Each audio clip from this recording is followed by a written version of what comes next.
వేలాది నదులంత విస్తార తైలము నీకిచ్చిన చాలునా. వేలాది నదులంత విస్తార తైలము నీకిచ్చిన చాలునా. గర్భఫలమైన నా జ్యేష్ఠ పుత్రుని నీకిచ్చిన చాలునా. గర్భఫలమైన నా జ్యేష్ఠ పుత్రుని నీకిచ్చిన చాలునా. నీవు చేసిన ఉపకారములకు నేనేమి చెల్లింతును. నీవు చేసిన ఉపకారములకు నేనేమి చెల్లింతును.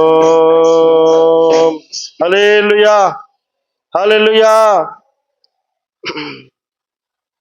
ప్రభువైన యేసుక్రీస్తు నామములో ప్రియులారా, మీ అందరికీ కూడా మరొకసారి హృదయపూర్వక వందనాలు. కొద్ది నిమిషాలు దేవుని యొక్క మాటల్ని పరిశుద్ధ గ్రంథంలో నుండి హెబ్రీయులకు రాసినటువంటి పత్రిక 12వ అధ్యాయము 1-2 వచనాలు చదువుకుందాం. హెబ్రీయులకు రాసిన పత్రిక. ఇంత గొప్ప సాక్షి సమూహము మేఘము వలె మనలను ఆవరించి ఉన్నందున మనము కూడా ప్రతి భారమును సులువుగా చిక్కులబెట్టు పాపమును విడిచిపెట్టి విశ్వాసమునకు కర్తయు దానిని కొనసాగించువాడనైన యేసు వైపు చూచుచు మన ఎదుట ఉంచబడిన పందెములో ఓపికతో పరిగెత్తుదము. ఆయన తన ఎదుట ఉంచబడిన ఆనందము కొరకై అవమానమును నిర్లక్ష్యపెట్టి సిలువను సహించి దేవుని సింహాసనము యొక్క కుడి పార్శ్వమున ఆసీనుడై ఉన్నాడు. చాలండి. వాక్యంలో ఇంత గొప్ప సాక్షి సమూహము మేఘము వలె మనలను ఆవరించి ఉన్నందున అని అంటున్నాడండి.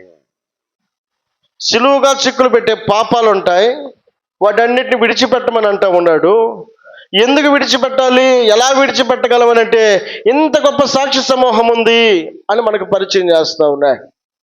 అంటే ఇలాంటి పరిస్థితులు ఎదుర్కొన్నటువంటి మనుషులు మనకంటే ముందున్నారట, మనకంటే ముందున్నారు. నీవు నేను మాత్రమే కాదు, సులువుగా చెక్కులు పెట్టి పాపమును విడిచిపెట్టి యేసుక్రీస్తు ప్రభుల వారిని అనుసరించి నడిచినటువంటి సాక్షి సమూహము నీకంటే ముందుగా కొంతమంది ఉన్నారు. వారు అవమానాన్ని నిర్లక్ష్య పెట్టారు, నిందలను సహించారు, ఓపికతో వారి యొక్క పరుగును కొనసాగించిన వారై ఉన్నారు. దేవుని స్తోత్రం చెల్లిద్దాం. హల్లెలూయా. మనకు మాదిరికరమైనటువంటి జనాంగము ఆ 12వ అధ్యాయానికి ముందు కనబడుతూ ఉన్నాయి. అందుకే ఇంత గొప్ప సాక్షి సమూహము అని ప్రారంభించాడు. ఏమని రాయబడింది? 11వ అధ్యాయంలో మనం చూసినట్లయితే 29వ వచనం,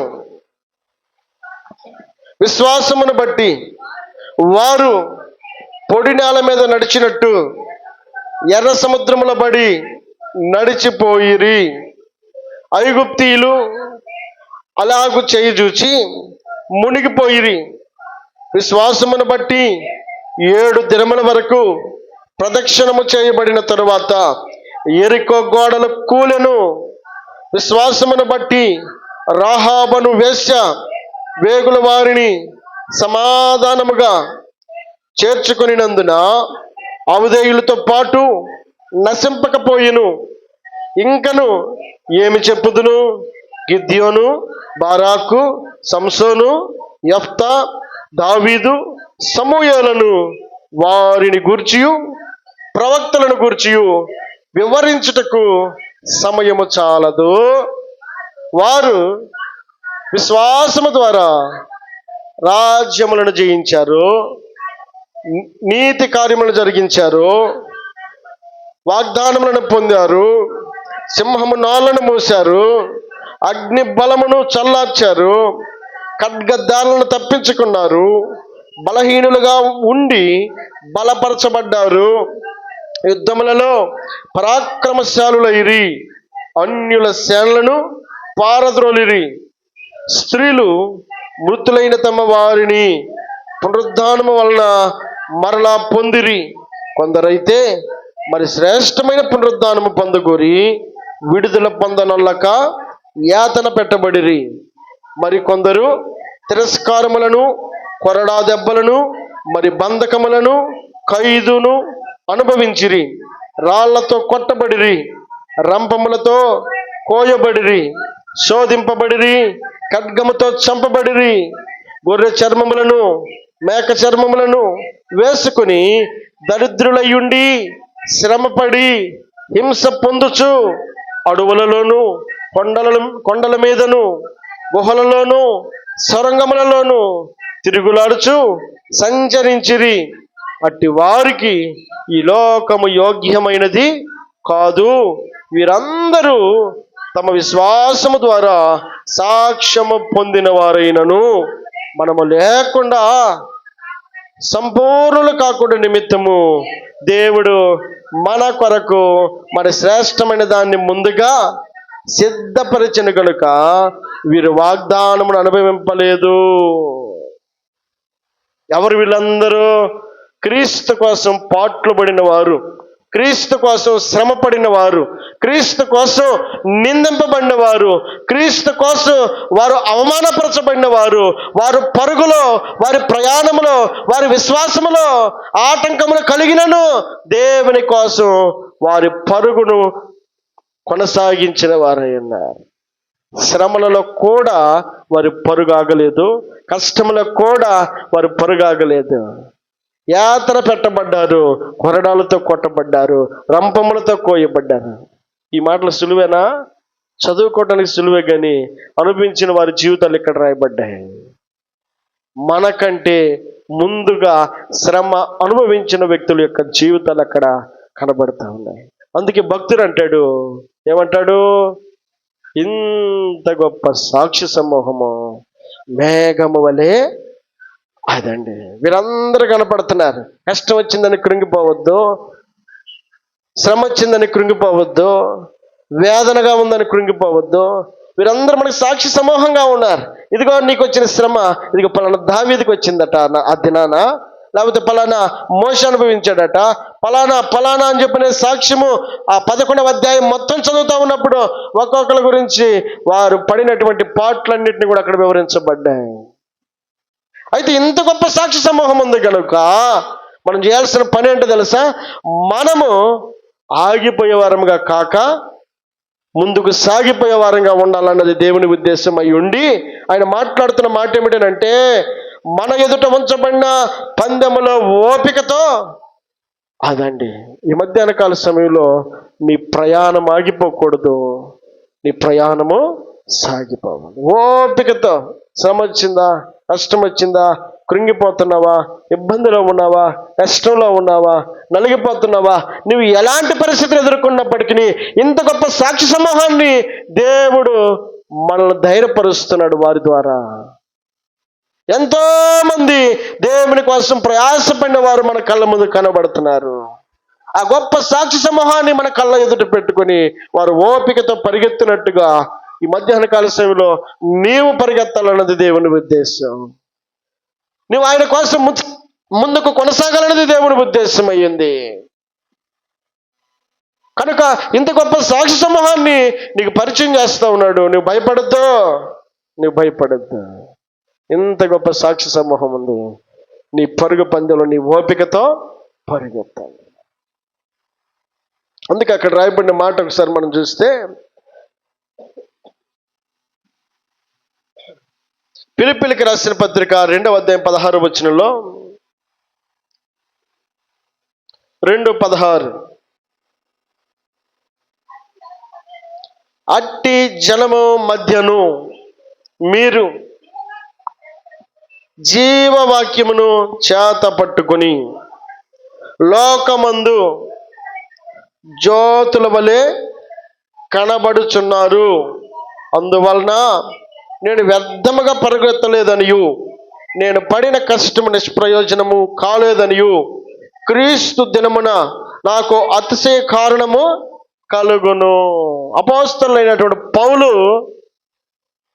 సంతోషంతో కొన్ని మాటలు మాట్లాడుతూ ఉన్నాడు. ఎందుకనంటే విశ్వాసులను బలపరిచాడు, క్రీస్తు వైపు నడిపించినటువంటి పౌలు శ్రమ పడ్డాడు, ఖైదీలో ఉంచబడ్డాడు, కొరడా దెబ్బలను అనుభవించాడు, అవమానమును అనుభవించాడు,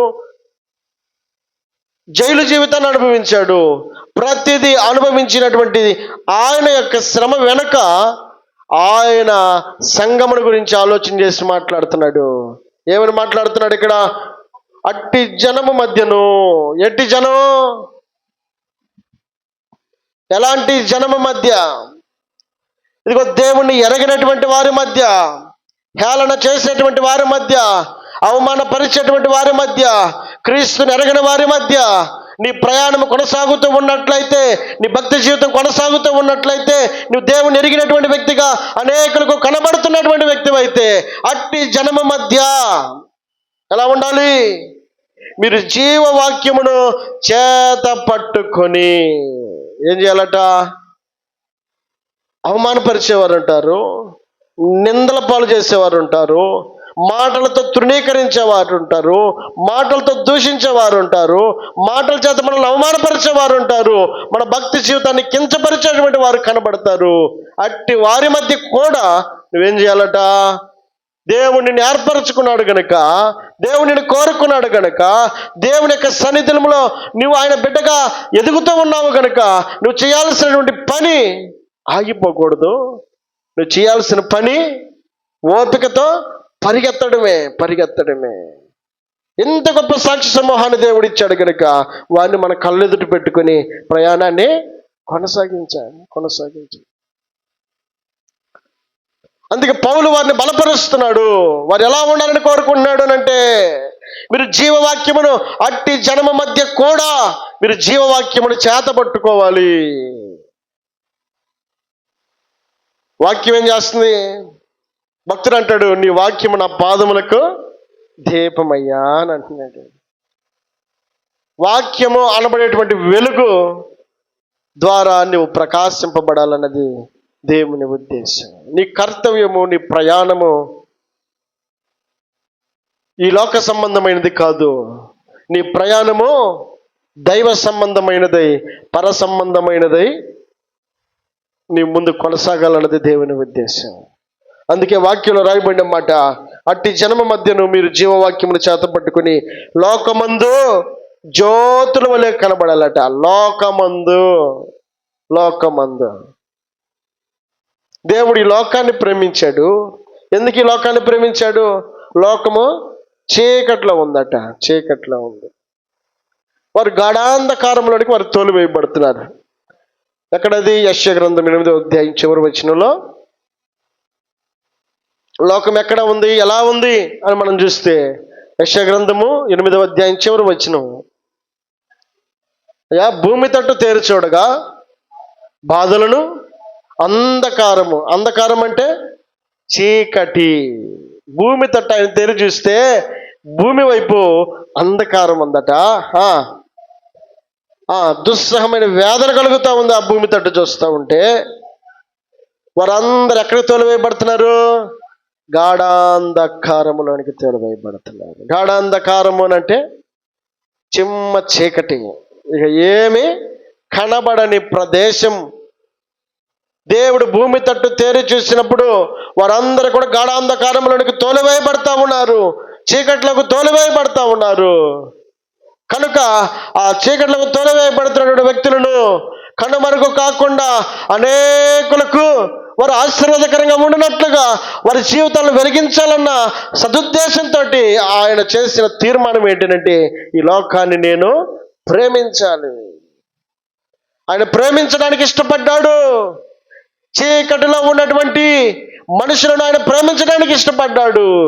లోకములో ఉన్నటువంటి ప్రతి పాపమును, ప్రతి శాపమును వారి నుండి విడుదల కలుగు చేయాలని ఆయన ఈ లోకమును ప్రేమించాడు. కాగా అతను అద్వితీయ కుమారుడైనటువంటి యేసుక్రీస్తు ప్రభుల వారిని ఈ లోకానికి పంపించడానికి ఆయన ఇష్టపడిన వాడై నిన్ను నన్ను ఈ మధ్యాహ్న కాల సమయమందు పరిశుద్ధపరచబడిన వారి గుంపులో నిలవబెట్టడానికి అర్హత అయిందట. అర్హత అయింది. ఆయనే కనుక లేకపోతే మనకి అర్హత ఎక్కడి నుంచి వస్తుంది? ఒక చిన్న మాటగా మనం అనింది, దేవా ఇప్పటి వరకు చేసింది ఏదో చేశానయ్యా, ఇక నాకు ఈ లోకంలో ఉన్నటువంటి ఈ మార్గం నాకు అక్కర్లేదు, ఈ ఆలోచన నాకు అక్కర్లేదు, ఈ మాటలు నాకు అక్కర్లేదు, నాలో ఉన్న ప్రతి దోషాన్ని నువ్వు తీసేయ అని చెప్పానని నువ్వు అడిగిన మాట స్థిరపరచగలిగినటువంటి గొప్ప దేవుడు అయి ఉన్నాడు. దీని స్తోత్రం చెల్లిద్దాం. నీ మాట నిన్ను పరిశుద్ధునిగా మారుస్తుంది. జక్కీని అనుకున్నారు అందరూ కూడా. జక్కీని అతనికి ఉన్నటువంటి స్వభావం, అతనికి ఉన్న గుణగణాలను బట్టి ఎవరు కూడా యాక్సెప్ట్ చేయడానికి ఇష్టపడలా. అతడు ట్యాక్స్ కలెక్టర్ అయి ఉన్నాడు, పన్ను వసూలు చేసే వ్యక్తి. ఎంత వసూలు చేయమంటే, ఇదిగో 10 రూపాయలు వసూలు చేయాలంటే దాన్ని 20 రూపాయలు వసూలు చేసి సగం దాచి పెట్టుకుని సగం గవర్నమెంట్ చూపిస్తున్నాడు. ఎలాంటి స్వభావం కలిగిన వాడు జక్కయ్య. లోకమంతా కాకుకి వస్తుంది ఏమని, ఇదిగో జక్కయ్య తన స్వభావమును లోకము అసహించుకుంటా ఉంది. కానీ యేసుక్రీస్తు ప్రభులు వారు అంటున్నాడు, జక్కయ్య నేడు నేను నీ ఇంట ఉండవలసింది. లోకమంతా కూడా దుమ్మెత్తిపోస్తుంది పాపాత్మరైనటువంటి స్త్రీని. ఎందుకు ఆయన పాదాలు తాకనిస్తా ఉన్నాడు?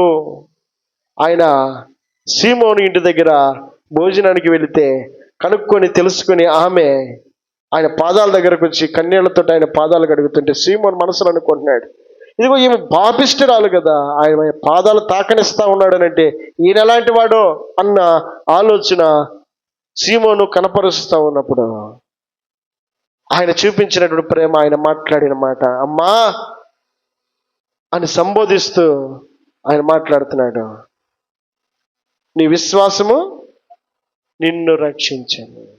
ఏ మనసుతోటైతే ఆమె వచ్చిందో ఆయన మాటను ఆయన స్థిరపరిచిన వాడై ఉన్నాడు. కనుక వాక్యం సెలవిస్తా ఉన్నటువంటి మాట ఏమిటంటే, దేవుడు నీకు ఇచ్చిన ఒక ఆధిక్యత ఉంది. ఒక చిన్న మాట ద్వారా నువ్వు రక్షింపబడ్డావు కనుక ఇదిగో అట్టి జనము మధ్య కూడా ఎలాంటి జనము మధ్య, వక్ర జనము మధ్య కూడా నీ ప్రయత్నము, నీ ప్రయాణము ఆగిపోకూడదు, సాగిపోయే వ్యక్తిగా నువ్వు కనబడాలన్నది దేవుని ఉద్దేశం. అందుకే దేవుడు నిన్ను రక్షించుకొని ఉన్నాడు. అందుకే ఆయన అంటాడు, ఓపికతో పరిగెత్తమని ఆయన సెలవిస్తున్నటువంటి మాట ఏమిటనంటే, ఇంత గొప్ప సాక్షి సమూహము నీ కళ్ళ ఎదుట ఉంది కనుక ఓపికతో నీ ప్రయాణమును కొనసాగించు. కాబట్టి అటు జనం మధ్యను జీవవాక్యమును చేత పట్టుకొని మీరు జ్యోతుల వలె కనబడాలట. జ్యోతుల వలె కనబడాలి, వెలుగుగా కనబడాలి, వెలుగు సంబంధులుగా కనబడాలి. మునుపు క్రియలు, మునుపు మాటలు, మునుపు ఆలోచన, మునుపు సహవాసము అట్టి వారి మధ్యలో ఉన్నాం గనక మునుపు అనేదానికి గనక అవకాశం ఇస్తే మనం ప్రకాశించడానికి ఏమాత్రం కూడా సాధ్యమవుదండి. దేవుని స్తోత్రం చెల్లిద్దాం. హల్లెలూయా, హల్లెలూయా. కనుక 1 తెస్సలోనికీయులకు రాసిన పత్రికలో 2వ అధ్యాయము 19-20 వచనాలు చదువుదాం. 1 తెస్సలోనికీయులకు రాసిన పత్రిక 2వ అధ్యాయం 19-20 వచనాలు. ఏలయనగా మా నిరీక్ష అయినను ఆనందమైనను అతిశయ కిరీటమైనను ఏది మన ప్రభువైన యేసు యొక్క రాకడ సమయమున ఆయన ఎదుట మీరే కదా, నిశ్చయముగా మీరే మా మహిమయు ఆనందమునై ఉన్నారు. ఎందుకు పౌలు అక్కడ ఆ మాట వారిని బలపరచడానికి ఆయన ఇష్టపడుతున్నాడు? ఇదిగో అట్టి జనము మధ్య మీరు జ్యోతుల వలె కనబడాలంటున్నాడు, వెలుగుగా కనబడాలంటున్నాడు. ఎందుకు వారిని అంత ఆప్యాయంగా వారిని బలపరచడానికి ఇష్టపడుతున్నాడు? ఎందుకు వారిని సరైనటువంటి మార్గంలో నడిపించడానికి ఆయన అంత శ్రద్ధ తీసుకుంటా ఉన్నాడు అని అంటే ఆయనకున్నటువంటి ఆలోచన ఏంటో తెలుసు. ఆయన అంటాడు, మా నిరీక్షణ అయినను, ఆనందమైనను, అతిశయ కిరీటమైనను ఏది? ఒక దైవజనుడికి సంతోషం ఏంటో తెలుసా? విశ్వాసులు ఆశీర్వాదకరంగా ఉంటే, విశ్వాసులు దీవెనకరంగా ఉంటే, విశ్వాసులు క్రమమైనటువంటి మార్గంలో ఉంటే, విశ్వాసులు చేయాల్సింది చేస్తూ చేయకూడని దాన్ని విడిచిపెట్టినటువంటి వారై ఉంటే, ఇక అంతకు మించినటువంటి ఆనందం సేవకునికి ఏముంటుంది? అందుకే కదా గద్దింపులు, అందుకే కదా సరిదిద్దటానికి దైవజనులు ఇష్టపడుతున్న ఆలోచన ఏమిటంటే,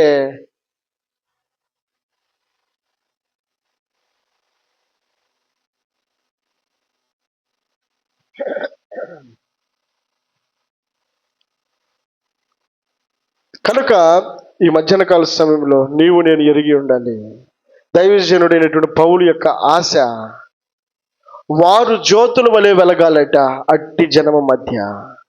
ఆ జ్యోతులో లాగా వెలుగుతూ ఉన్నప్పుడు పౌలు అంటాడు, మీరే కదా మా ఆనందము. చదవమ్మా. మా నిరీక్షణైనను, మా ఆనందమైనను, అతిశయ కిరీటమైనను ఏది? మన ప్రభువైన యేసు యొక్క రాకడ సమయమున ఆయన ఎదుట మీరే కదా, నిశ్చయముగా మీరే మా మహిమయు ఆనందమునై ఉన్నారు.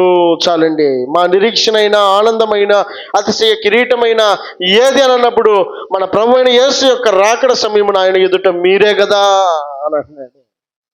అంతేగా, రేపు ఆయన యొక్క రాకడ సమీపించినప్పుడు సేవకుడిని ఎదుట మిమ్మల్ని పొగుడుతూ ఉంటే సేవకునికి ఎంత సంతోషం, ఎంత ఆనందం. కనుక అతిశయ కిరీటంగా సేవకునికి మీరున్నందున ఏం చేస్తున్నాడు ఆయన? మీరు అట్టి జనము మధ్య కూడా వెలుగు సంబంధులుగా కనబడాలి. ఇలా కనబడుతూ ఆయన సాక్ష్యాన్ని కనుక మీరు కనుక చూపించగలిగితే, ఆయన మార్గంలో మీరు నడవగలిగితే, ఆయన మహిమను మీరు పొందుకోగలిగితే, ఇక అంతమించిన ఆనందం నాకు ఏమి కూడా లేదంటున్నాడు పౌలు గారు. ఈ మధ్యాహ్న కాల సమయంలో ఈ సేవకుని యొక్క ఆశ, ఆలోచన కూడా అట్టిదై ఉంది కనుక మనం వెలుగు సంబంధులుగా కనబడాలి. మన జ్యోతుల వలె ప్రకాశించాలి.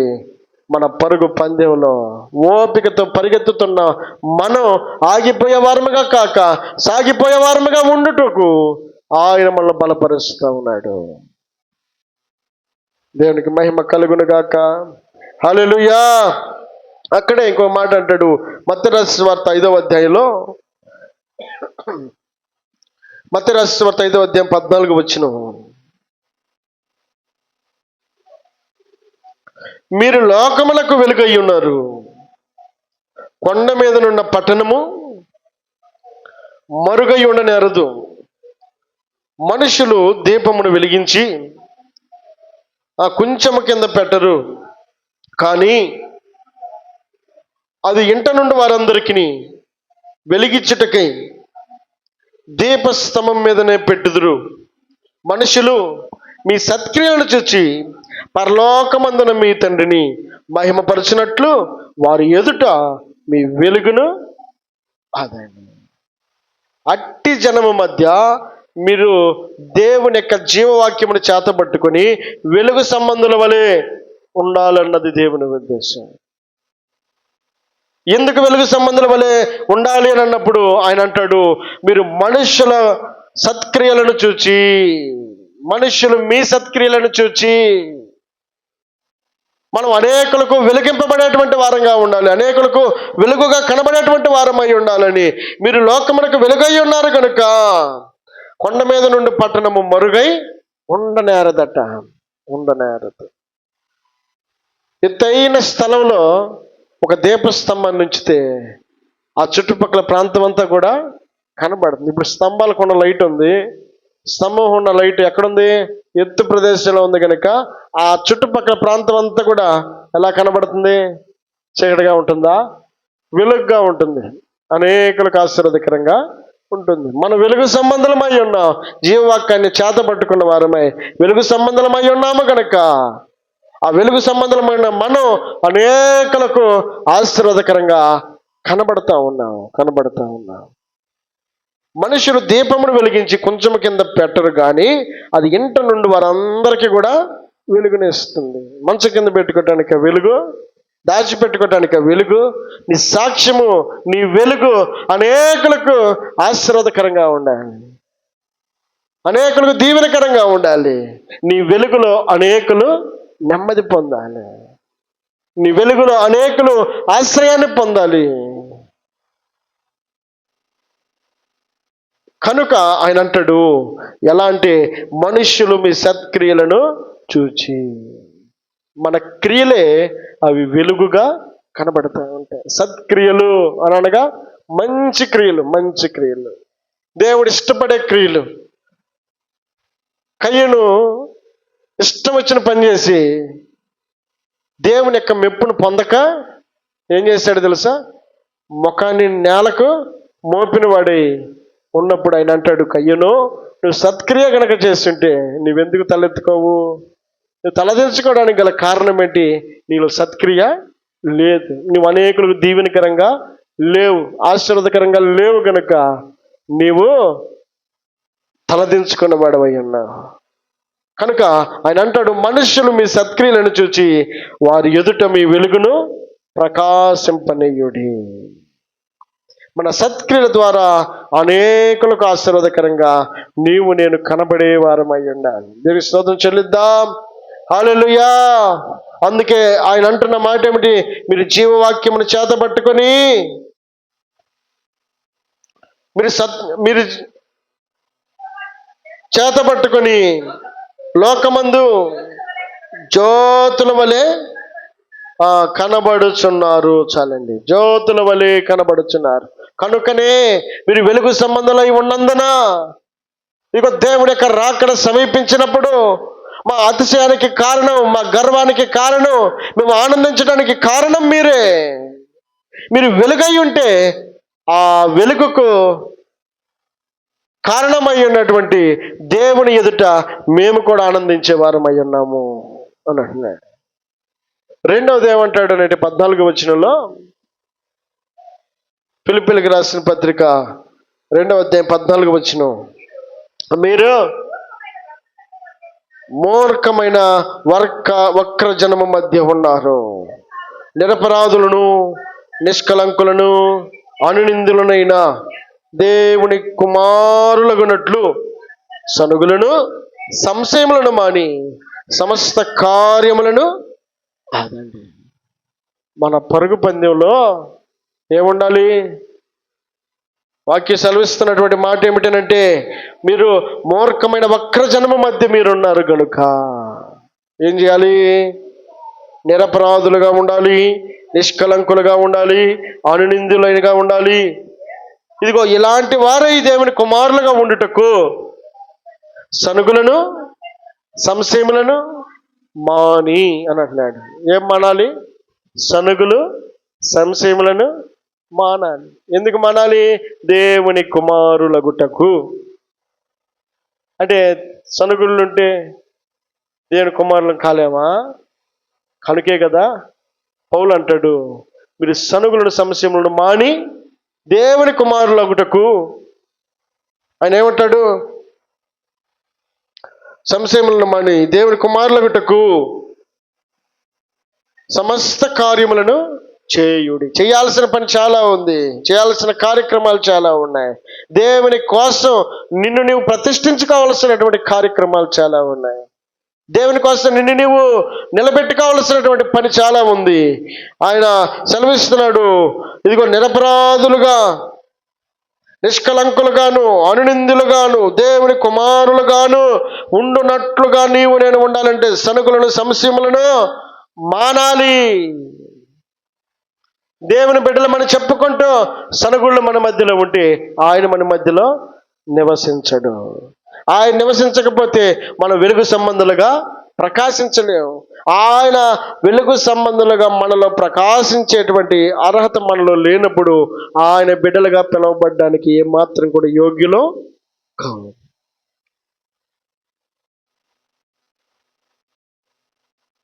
మన వెలుగు ప్రకాశింపబడేటట్లుగా ఉండాలి అని అంటే, మనం అనేకులకు ఆశ్చర్యకరంగా ఉండేటట్లుగా ఉండాలి అని అంటే, వాక్యం సెలవిస్తూ ఉన్నటువంటి మాట, సనుగులను సంశయములను మానాలట. అది మనకు తగినది కాదు. ఇశ్రాయేలీలు ఐగుప్తు అనబడేటువంటి ప్రాంతం నుండి విడిపించబడిన తరువాత అప్పటి వరకు మేలైనా కీడైనా నువ్వేనయ్యా అని అన్నారు. కొంత దూరం ప్రయాణం సాగేసరికి, భక్తి జీవితంలో కొంత దూరం ముందుకు కొనసాగేసరికి వారి మాటల్లో మార్పు కనబడుతుంది, క్రియల్లో మార్పు కనపడతా ఉంది, వారి వేషధారణలో మార్పు కనపడతా ఉంది. ఇదిగో సీనాయి పర్వతం దగ్గరకు వచ్చేసరికి, ఇదిగో మోషే అనేవాడు ఏమైనా మాకు తెలియదు, మా ముందు ఏం చేయాలా చెప్పండి, ఏం చేయాలట? అహరోనుతో చెప్తున్న మాట ఏంటి? వారికి ఉన్న బంగారం అంతటి కూడా పోగేసి ఏం చేయమన్నారు? అది మాటలు క్రియలు మారిపోయింది. మరి మాటలకు వచ్చేసరికి చదువుదాం నిర్గమకాండంలో, నిర్గమకాండ గ్రంథం 16వ అధ్యాయం 2వ వచనం నుండి చదువుదాం. నిర్గమకాండము 16వ అధ్యాయం 2వ వచనం. ఆ అరణ్యంలో ఇశ్రాయేలు సమాజమంతయు మోషే అహరోనుల మీద ఏం చేశారు? సనిగెను అని రాయబడింది. ఆయన ఏమంటాడు? సనుగులను సంశయములను మాని. ఎందుకు మానాలి? ఆయన కుమారులగునట్లుగా. ఆయన కుమారుల మధ్యలో సనుగుళ్ళు ఉండకూడదట, గొణుగుళ్ళు ఉండకూడదు.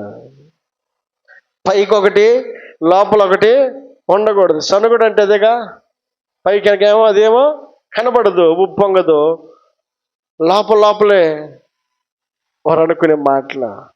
డైరెక్ట్గా వచ్చి మోషేతో వారు అక్కడ మాట్లాడుతున్న మాటలు మేము చూస్తూ ఉన్నప్పుడు ఏమంటారు? ఆ అరణ్యంలో ఇశ్రాయేలు సమాజం అంతయు మోషే అహరోనుల మీద సనిగెను. వారికి తగినటువంటి క్రియలను వారు ఇక్కడ కనపరచడం లేదు. దేవుడు అన్నాడు, వారి ఇశ్రాయేలును కనానుకు నడిపించాలన్నాడు. ఆ కనానులో పాలు తేనెలు ప్రవహించే ప్రదేశముగా ఆయన కోరుకొని వారిని కనానుకు నడిపించాలనుకుంటే, దారి మధ్యలోకి వచ్చేసరికి ఎందుకు ఇరు సనుగుతున్నారు? ఎందుకు ఇరు మాటలు మారిపోయినాయి? ఎందుకు ఇరు క్రియలు మారిపోయినాయి? చదువుదాం కింద.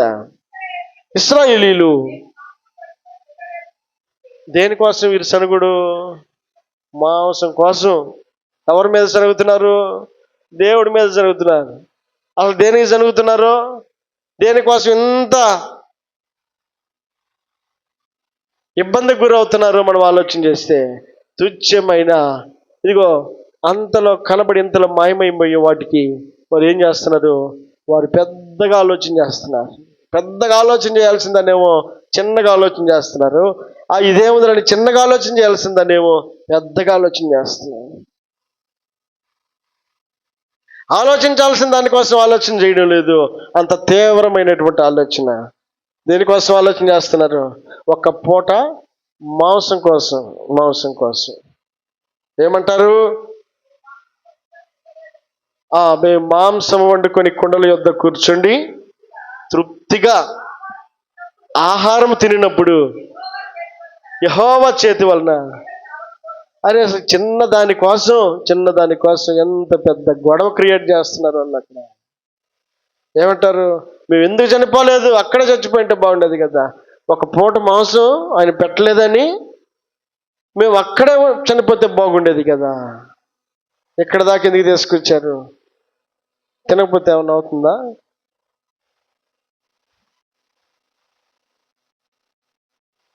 చిన్న చిన్న వాటిని తీవ్రంగా ఆలోచన చేసి ఇదిగో దేవునికి కోపాన్ని పుట్టించే పరిస్థితి వారు కలిగి ఉన్నారు. వాక్య సెలవిస్తుంది. చదువుదాం. ఈ సర్వ సమాజంలో ఆకలి చేత చంపుటకు ఈ అరణ్యంలోనికి మమ్మును అక్కడి నుండి తోరుకుని వచ్చిరని వారు తనగా యెహోవా మోషేను చూచి, ఇదిగో నేను ఆకాశము నుండి మీకు ఆహారమును కురిపించెదను. వారు నా ధర్మశాస్త్రం అనుసరించి నడుతురో లేదో అని నేను వారిని పరీక్షించినట్లు ఈ ప్రజలు వెళ్ళి ఏనాటి భత్యము ఆనాడే కూర్చుకొనవలెను, మరియు 6వ దినమున వారు తెచ్చుకునే దాన్ని సిద్ధపరచుకొనవలెను. వారు దినదినమున కూర్చుకునే దానికంటే అది 2 ఉండవలెను. అప్పుడు మోషే అహరోనులు ఇశ్రాయేలీయులందరితో, యెహోవా ఐగుప్తు దేశములో నుండి మిమ్మల్ని బయటికి రప్పించెనని సాయంకాలమందు మీకు తెలియబడును. యెహోవా మీద మీరు సనిగిన సనుగులను చాలండి. ఎవరు వింటున్నారు? దేవుడు వింటున్నాడు. మన ప్రతి మాటను దేవుడు వింటున్నాడు. మనం అసహనానికి గురైన, మనము సనిగిన లేదా మన మాటలు దేవునికి అయిష్టమైనవై ఉన్నప్పటికీ, ఏదేమైనప్పటికీ మనం మనుషులతో మాట్లాడుతున్నాం అనుకుంటున్నాం, కానీ మనుషులతో మాట్లాడే ప్రతి మాట కూడా ఆయన వింటున్నాడట. 139వ కీర్తనలో ఏమంటాడు ఆయన? యెహోవా, నీవు నన్ను పరిశోధించి తెలుసుకుని ఉన్నావు.